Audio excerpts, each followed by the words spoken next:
Thank you everybody for joining us today for the Emerging Leader Speaker Series, or for our next event in the Emerging Leader Speaker Series, presented in partnership with Benchmark Strategies.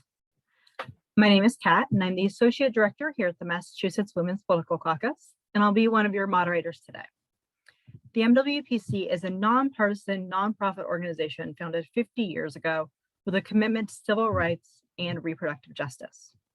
We work to increase the number of women in elected office and appointed public policy positions.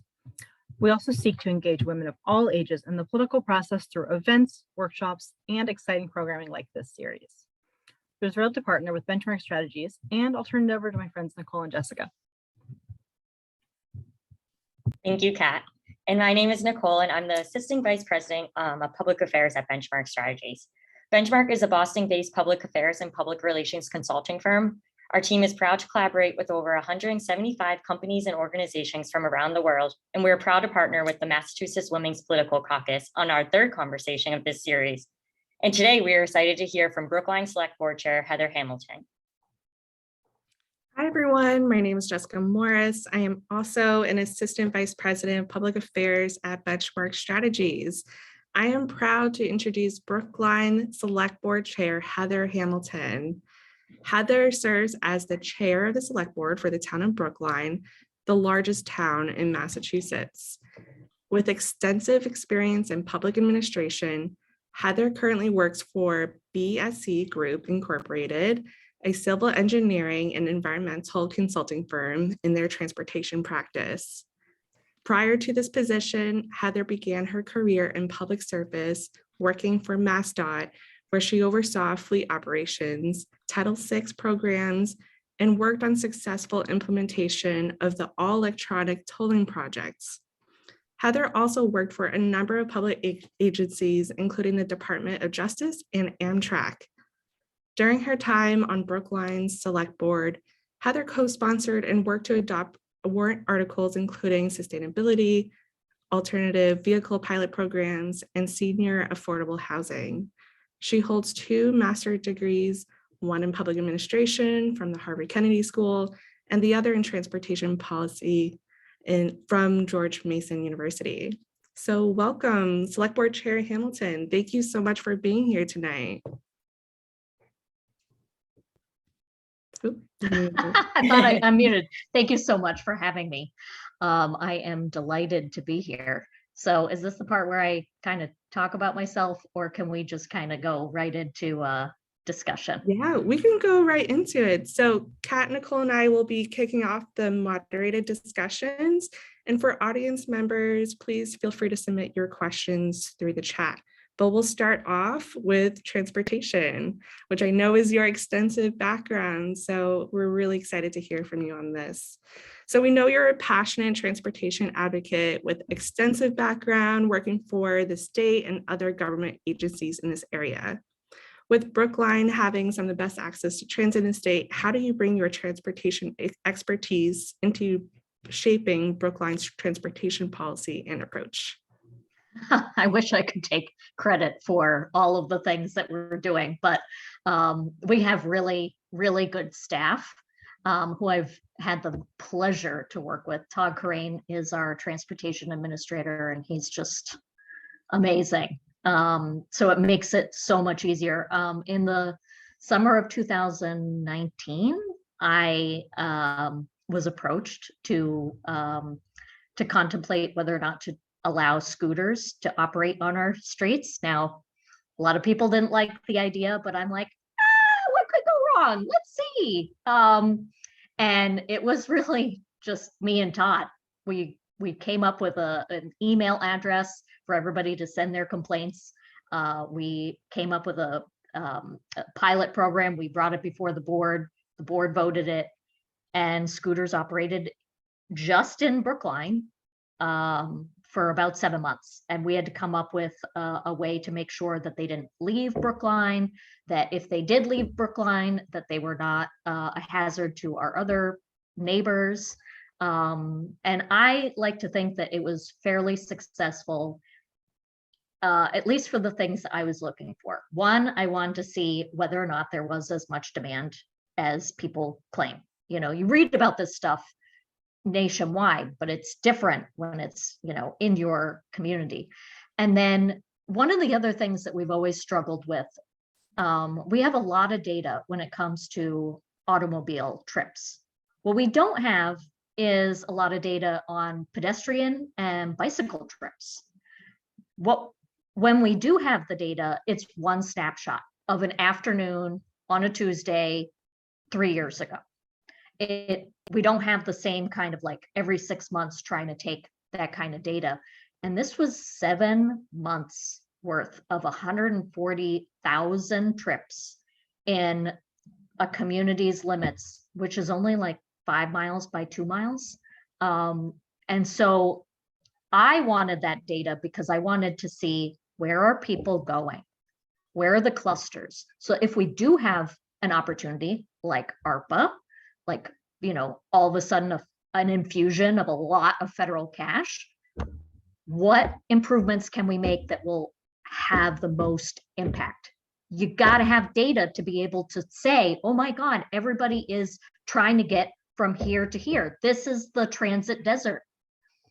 And length is important in a community like Brookline, because there's a sweet spot between when something is walkable or when it's just a little too far, or maybe it's uphill. And so it's in between two lines. So maybe they take a car when they might take something in between, but right now there's no option for that. We were one of the original blue bike communities, but we only had like 4 stations. That has changed now, but all of this stuff takes time. And in order to put the new blue bike stations in the areas where they can have the most impact, I needed that data.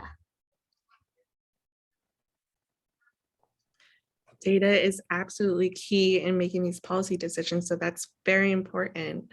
I have another question as it relates to transportation. So as the MBTA cuts weekday service and deals with major safety issues, in what ways can local government invest in making transportation systems safer, more accessible, and more equitable in their community?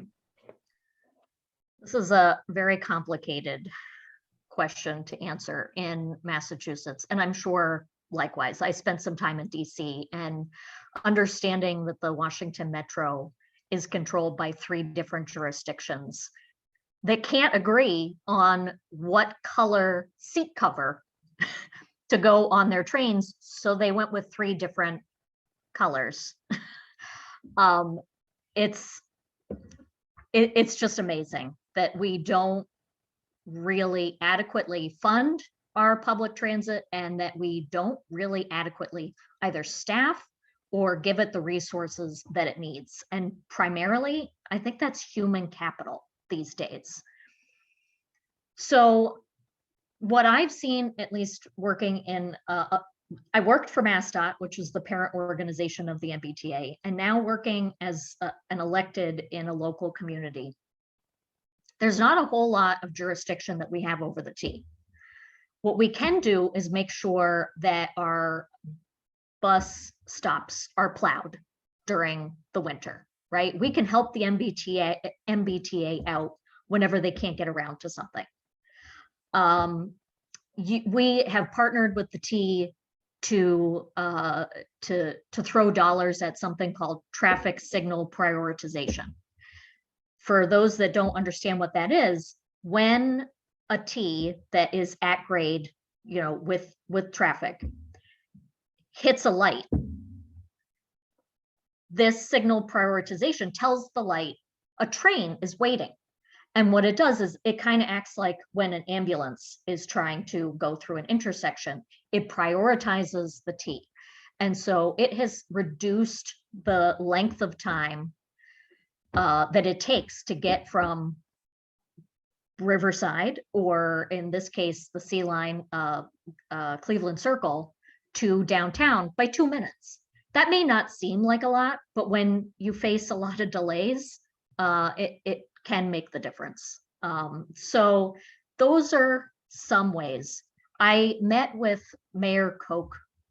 He's the mayor of Quincy. He just recently got either elected or he's on the MassDOT board now. And he is making his tour of all the MBTA communities. And one of the things that I told him is very frustrating for someone like me who believes in the T. I'm like a Red Sox fan before 2004. I'm like, they're due, man. Like the T is due. It's the underdog right now. You know, we're getting the team back together, but it's going to happen in like 10 years. So the frustrating thing for me is I definitely believe in walkability, livability, density, especially along the transit corridors. And right now I have control over some of the density that gets put in place through the development.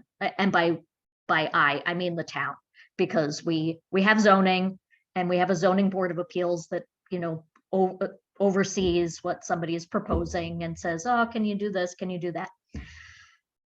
But I can't extract money when they put a project in that will dump a lot of people and potential riders on the T. I can't extract money and say, okay, now that you're inducing more demand on the T, you need to cut a check that will go to the MBTA to help pay for the upgrade costs that we'll need in order to accommodate all of these new people. There's no mechanism for me to do that. That's very frustrating.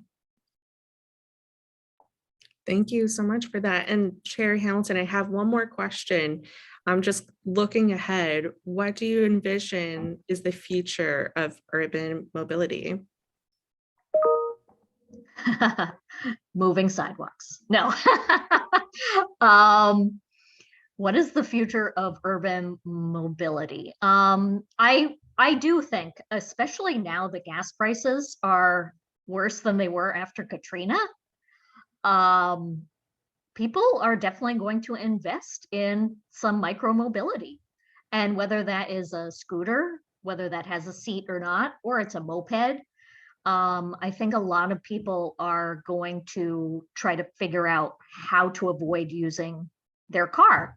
And this is mostly to save money, not necessarily like, you know, because they care about the environment, although a lot of people in Brookline don't have a car because they care about the environment. But we need to make things as walkable as possible, not only for the, you know, millennials that don't want to have a car, but also our older generation who wants to retire in community, or our most vulnerable, like the little kids. Like, I mean, we're talking tiny. They've just started to walk, and they call them these caterpillars. They're all like on a string and they're like crossing the street, you know, and it's so cute. But unless you can ensure that one of those kids is not going to get hit in an intersection, I'm not sure that I would be so willing to like drop my kid off at that daycare. Oh, thank you so much for all this. I'm going to bring it over to Kat to shift the conversation a little bit. But again, if anybody wants to have any follow-up questions or anything like that, feel free to drop a message in the chat. Jessica, thank you. And thank you, Chair Hamilton. I've already been learning so much from you. I know you're a huge transportation expert. But with the news last Friday out of the Supreme Court, we do want to talk about it just a little bit.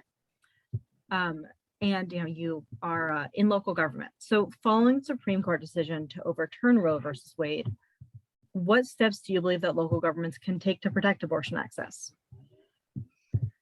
That is also complicated because that is really a state issue.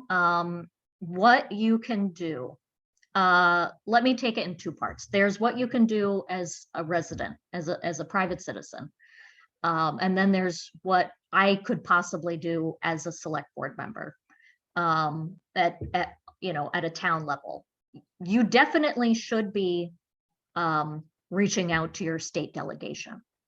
Now, my understanding is that Massachusetts did pass something, I think last year, that guarantees access and rights regarding abortion access.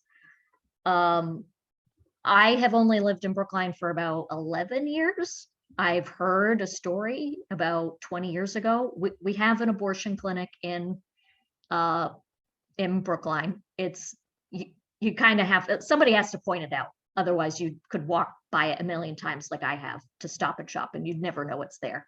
Sometimes there is a police car like down and back, because about 20 years ago, there was an incident. There was a shooting. I care very passionately about this issue because I'm a personal choice, personal responsibility person. It motivates a lot of my political thought and philosophy. The thought of telling somebody what they can and cannot do with their own body, just I have no words. So you can donate as a private citizen, and I think you should, to a lot of really great organizations like Planned Parenthood, like to specific clinics that want to stay open.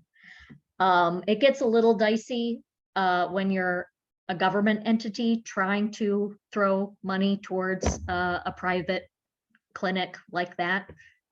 You'd really have to check with what you can and cannot do regarding that. And I'll pause there if there are any like specific questions that you want to touch on regarding this subject. Yeah, absolutely. Well, the question that we had, I think you kind of already touched on a little bit, but it's about local governments in funding.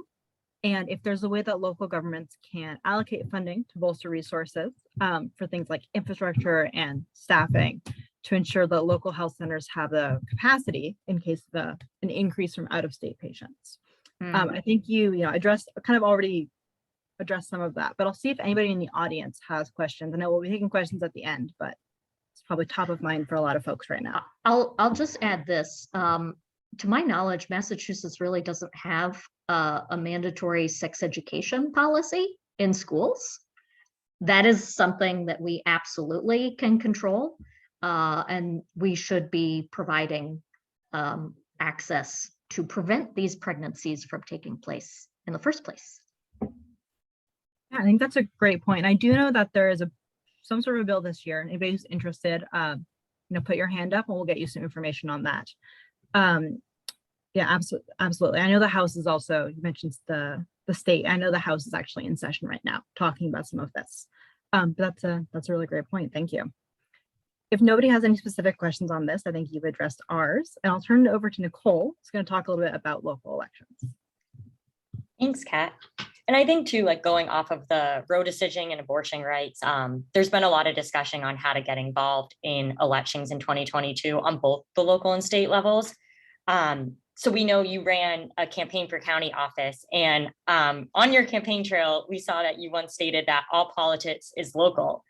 So really want to just talk about why you believe it is important for people to pay attention to and vote in local elections. And then I think moving forward too, how we better can educate and engage voters on candidates at every level of the ballot and improve low turnout going forward in 2022. Man, that is a $64,000 question. How do we get people to actually care? To care to show up, and then to care to walk in informed. It almost feels insurmountable. I always showed up. I wasn't always informed until I started really getting involved. One of the biggest surprises to me, I've always been a junkie when it comes to history and politics, and now transportation, which kind of blends the two. But the biggest surprise on the local and even the state is that everybody is basically a volunteer. Aside from 2 communities in all of Massachusetts, we're all volunteers. Cambridge and Boston pay their city councilors, and they have mayors who probably, have a salary. If you are a town, which we have far more towns than we do cities, you have 3 or 5 select board members that meet twice a month, and they're not paid. So you're self-selecting the people who have the time. And there are kind of two types of people who are attracted to political power. There are the people who realize what it can do and they really want to help their community. And then there are the types of people who just really like being in power. With the crap that we have to put up with, how many people do you think actually are doing this for the right reasons and are not doing this just, to fill their ego? That's been the biggest surprise for me. So you absolutely should get involved. You absolutely should educate yourself on every single contested race that is going to be on your ballot. The sample ballot is available online.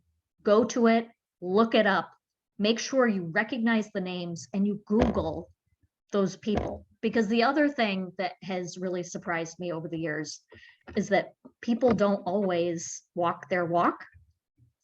They say a lot of nice things, or they're the right gender, or they're the right ethnicity, but they actually stink when it comes to policy. So make sure that you're voting for someone who actually aligns with your values. Oh, it's so true, especially like you said, the educating yourself part on these races. And even going off of that too, I feel like a lot of people don't even realize the power that local government officials can have to like improve the community around them. I didn't know too, if you wanted to give maybe an example of like an issue or just changes I think that are possible on the local level that might not be on the state or national level. Or like, I guess what local elections can decide that voters may not realize, like, because I think in your communities, like it could be that infrastructure funding or different things people might not realize, like, hey, my government actually determines this. Oh yeah, I mean, so this will be a two-parter for me. The first one, which is quick, is we got $42 million of federal stimulus money. And I put together a slate of people to review proposals and recommend to the select board how to spend it. Like that is going to have huge impact on our food pantry and some of the most vulnerable populations in Brookline. We had to come up with a system to evaluate the proposals. And I put someone who is very good on transportation. I put someone who is an affordable housing advocate. And then I put somebody with a very, very quick, just great racial equity lens. And I was so proud of what we were able to accomplish in a couple of weeks. We decided to kind of split the pot and make an award of half of it. And then we're going to save some and we're going to make an award towards the end of the year, because since we're all volunteers, we didn't know what we didn't know. So now we know at least a little bit of what we didn't know, and we can fine tune it and do it better for the second time. The other thing, boy, I'm going to have to start writing a lot of this stuff down. In 5 years, which has been most of my 30s, I have been on the board for eminent domain, like the first time in 30 years, the legalization of marijuana, scooters, that was self-inflicted on my part, but still, a pandemic, and there's like something else. Almost nearly every single department head has turned over, and I'm in the middle, redistricting, which had to be done because of the census, and now our town administrator search. It is awesome, and I use that term for like the awesomeness that it encapsulates. The amount of effect that I have had on my community in just 5 years and for probably decades to come feeds the ego, but also I think hopefully moves us towards a better future. No, definitely. Yeah, that is also very true. And I think too, just to end kind of the main moderate discussion part of this, we lightly touched on it, but back in 2020, you were the first woman in 16 years to run for one of the open seats on the Norfolk County Commission. So I just kind of wanted to end, maybe just talk about a few like takeaways or lessons you learned about running a countywide campaign. And then just for any young women professionals that are on the call, how to get started in local government or run a campaign, and any advice you have on just, affecting change at the local level and getting involved, I think.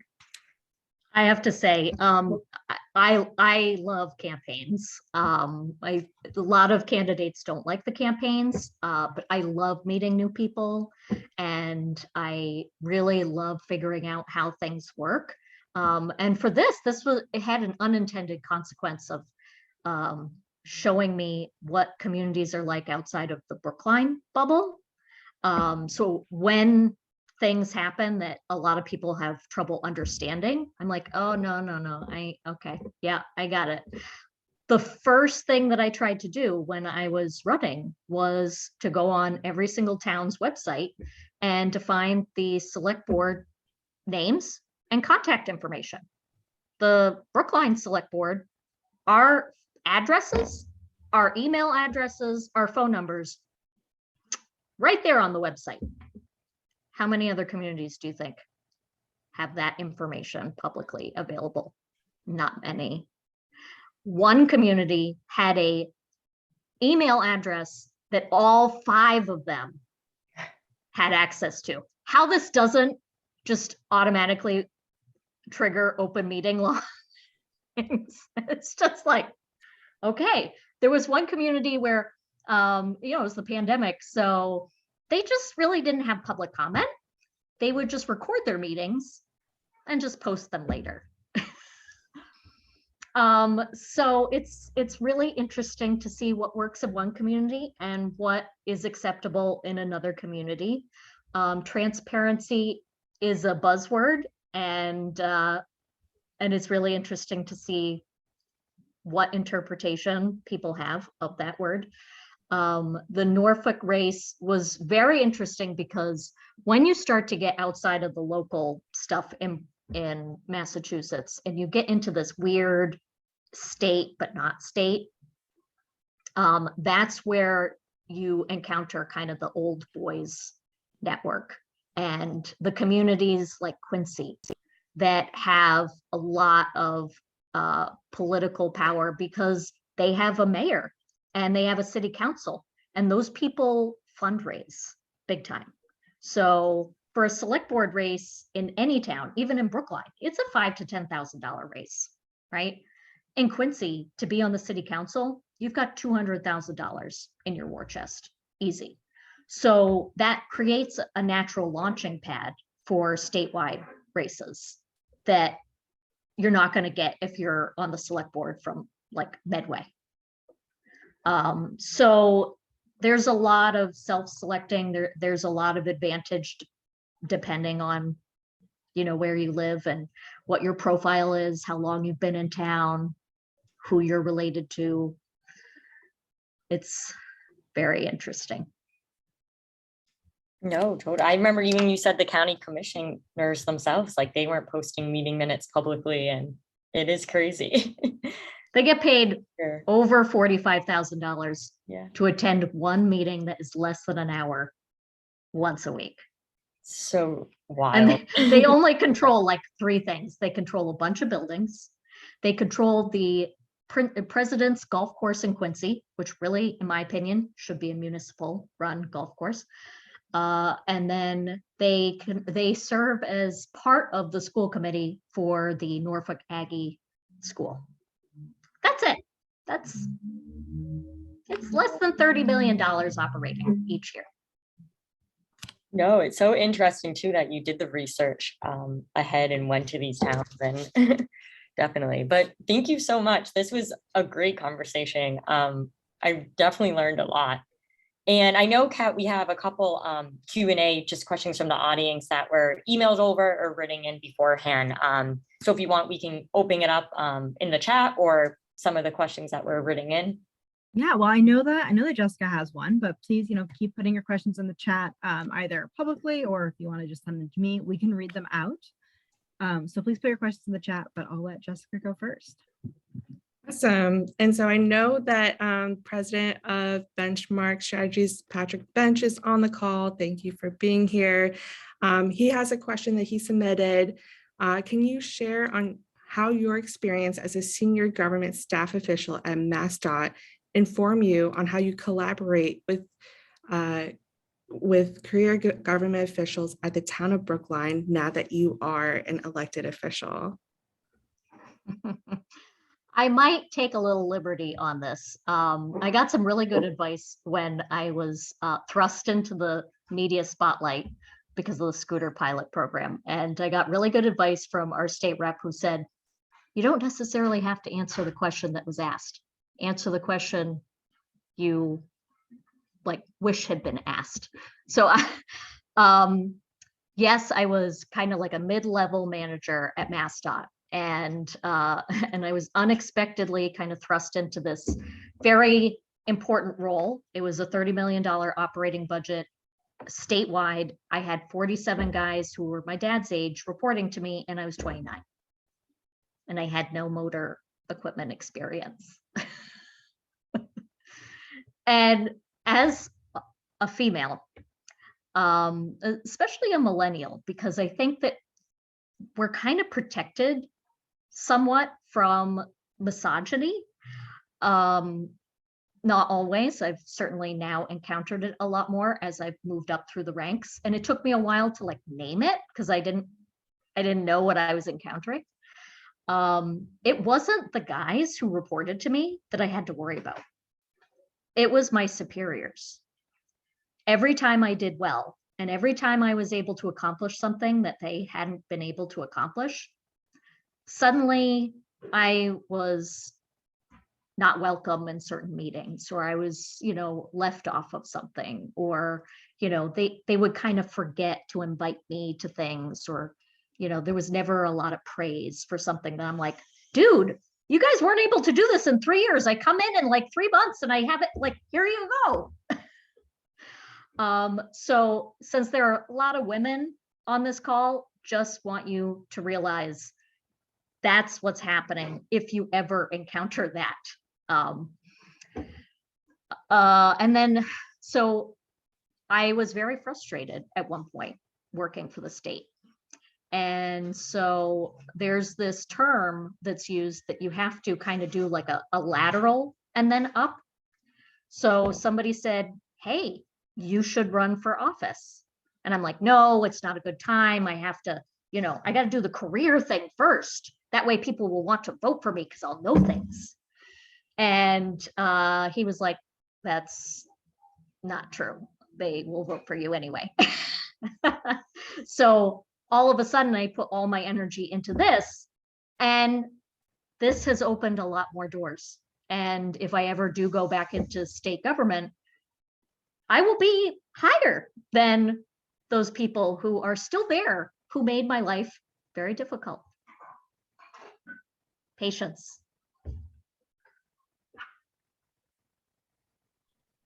No, that's really good advice, honestly, especially for a lot of, I think, the young women on this call.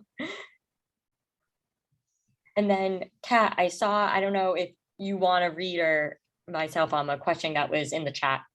Yeah, absolutely. So the next question comes from Elizabeth, who's actually one of our MWPC interns this summer, who's really great. So shout out to her. But she has a question about housing affordability, which I know is an important topic right now. So trying to find housing in Brookline is incredibly difficult, especially finding housing that is affordable. What kinds of initiatives can the Select Board implement to provide more affordable housing options and ensure people who want to live in the community can afford to do so? Well, this is a community problem. So it's going to take a village. So let me begin by saying there's capital A affordability, and then there's lowercase a affordability. Capital A, that's like the housing authority. It is a quasi government agency. They own all of the affordable housing properties in Brookline. That's not under the Select Board's jurisdiction. They went up in the 60s or 70s. We have chosen as a policy to put in, I think, about $400,000 each year towards the housing authority's budget Now that's just a policy decision, and that's because we sometimes have the money to do that. Not all communities are willing to do that or have the funds to do that. Then there's lowercase a, affordability. And that, I feel like I need a whole lecture on like micro and macroeconomics, supply and demand. When you have zoning, like is typical in a lot of communities in Massachusetts, you can by right only develop up to, I don't know, like 5 stories. And not a lot of people do that. So it's complicated. Traditionally, we have had to meet the threshold of a 2/3 majority. And when you have town meeting, you have like almost 200 people that you have to get 2/3 of to say, yes, we're going to build a lot. And they're going to come with their cars and they're going to come with their kids. And we're already bursting at the seams at the schools. It's been a difficult threshold to make. What the select board and what we all can do.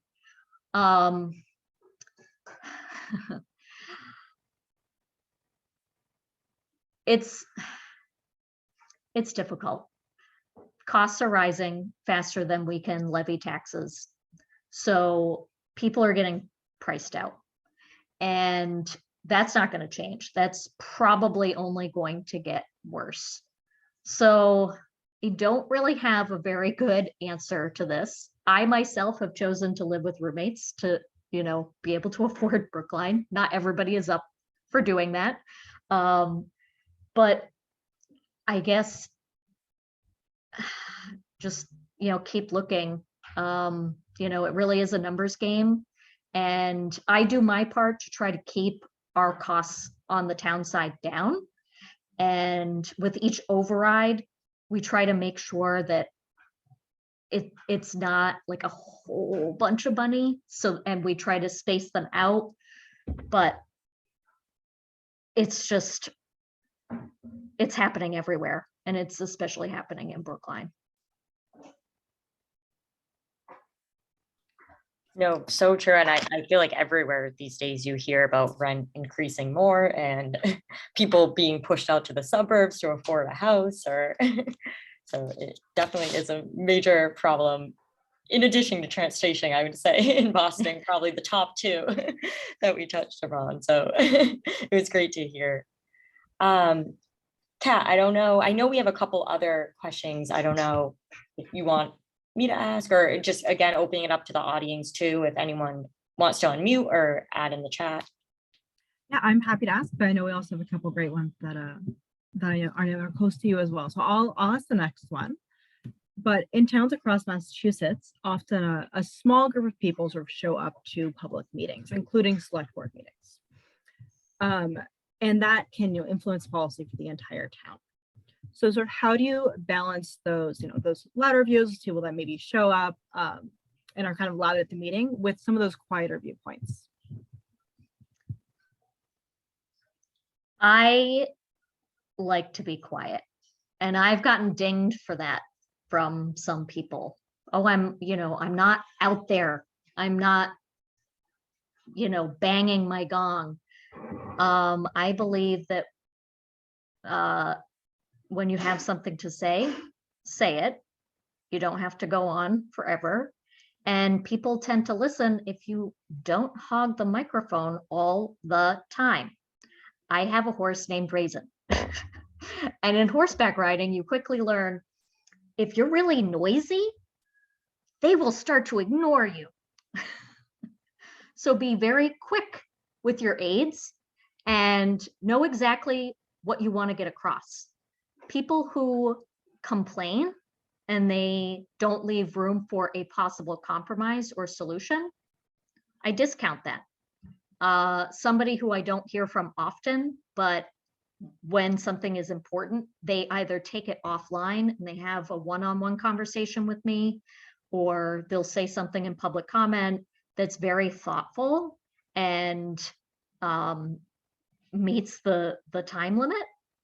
That I I tend to listen to more. So I was on a different call a couple months ago, and I said, letter writing campaigns may make you feel good. They don't really change my mind, right? Reading the same form letter over and over and over again in my email inbox, okay. But if it's clear that you actually understand the nuance of the issue and the things that are preventing that from happening, and then ask, if this is where I wanted us to end up, how would you go about it? Or, what are the things preventing you from supporting something like that? That is way more productive than, you don't care about teachers because you're not giving them an unlimited pay raise.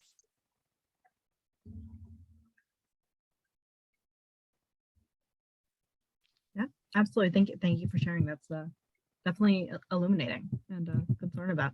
Nicole, I saw you unmuted. Do you want to ask the next one? Sure, yeah. I know someone actually wrote in kind of going off of a little bit similar to the louder, quieter question, actually, it kind of segues well. She said in your work, you often emphasize focusing on the issues instead of party affiliation. So what advantages does this approach bring, and how are you able to not focus on party politics in such a polarized time right now?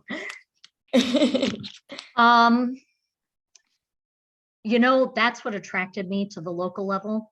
I think there was obviously a major assumption about my political affiliation, but nobody really stopped to ask me. I'm the right gender, and I'm the right age profile for a community like Brookline. So they're like, oh yeah, of course she's progressive. And I am on a lot of issues, but I also grew up in Portland, Maine. So there's a little bit of the New England conservative in me, which definitely makes me pro-choice.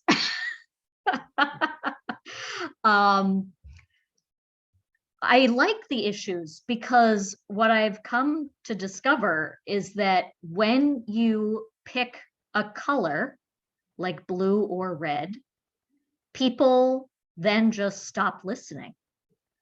And it's been really aggravating for me to see, and I would say both parties do this. They are internally inconsistent with their own philosophies, right? And being pro-choice, like this is absolutely one of those things. Keep your government away from my body and my property. That is a Republican ideal. And for me, the government is not the solution to every single problem. But when it suits, certain members of each party, all of a sudden they, don't want the police, or they don't want government controlling what is given out at schools. So I like the issues and I like local because it's tangible, it's understandable, right? Trash collection, either it's working or it's not working. Education, it's either working or it could be better. We either have the buildings and we have the sidewalks or we don't. So I like that because it keeps everybody really focused on what we're trying to accomplish. No, definitely. I think we're gonna take one more question. MWPC President Dawn Shand is here and to go on in the chat, but I'm gonna let her unmute and ask herself. Well, they're awfully kind. Heather, I'm really curious about how Brookline's municipal boards work. We're big proponents here of a bill at the State House that would require gender, race, and ethnicity balancing on decision-making boards. I'm curious, is that something that would be controversial in Brookline, or have you already looked at your municipal volunteer boards through this equity lens? Of course, it's going to be controversial. But to Brookline's credit, there have been a couple of town meeting members who have tried to submit warrant articles. So we have a number of boards and commissions in town, and one of those boards high profile board is what we call the advisory committee. In a lot of other towns, it's called the town finance committee. It really reviews the budget, and it is appointed by the town moderator, one person. So their bias, gets represented in who gets appointed. It is not controlled by the select board at all, where, okay, you got 5 people making decisions. Maybe, it kind of helps the bias go down a little bit. The reason why it's going to be controversial, it absolutely should be done. However, in a volunteer form of government, you get who shows up. And so we have been desperately trying to get people engaged, but it's like trying to get people to vote too. It's all through word of mouth. It's all through networks. And this is networks of people who are already part of the process, right? So it's other people who think like them and look like them and have houses like them. It's going to be controversial only because first of all, okay, if you don't meet those goals, then what happens? Are you going to fine us? Or like, what happens? What's the consequence? But then the other thing is just, I spend half of my time just trying to recruit people for anything: zoning board of appeals, planning board, Parks and Recreation Commission. People are burnt out. And it's not pleasant. I mean, it's Parks and Rec and school committee, when you're talking about people's children, I mean, they will just say the most vicious things. So it's not for the faint of heart. Thank you so much for that, Chair Hamilton.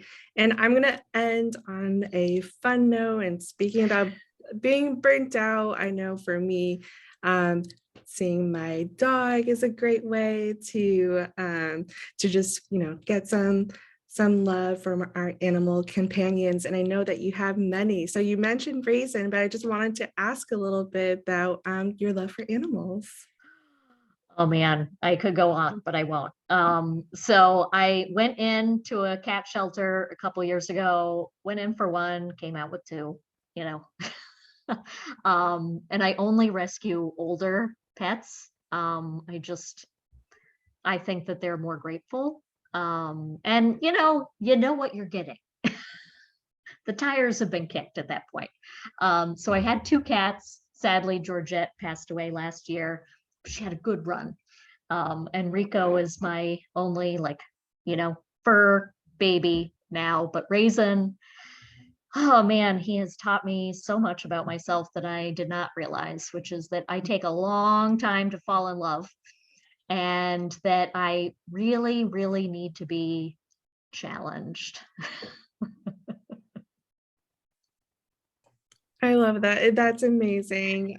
Thank you so much for taking the time to be here with all of us. We really appreciate it. And thank you to all the audience members as well for joining us on this Wednesday evening. Thank you so much. This was a complete delight and pleasure. Thank you. Thank you. Thank you, everybody. Yeah, and everyone stay tuned for our next event series that will come up next month too. So just stay tuned for MWPC's emails and stay informed.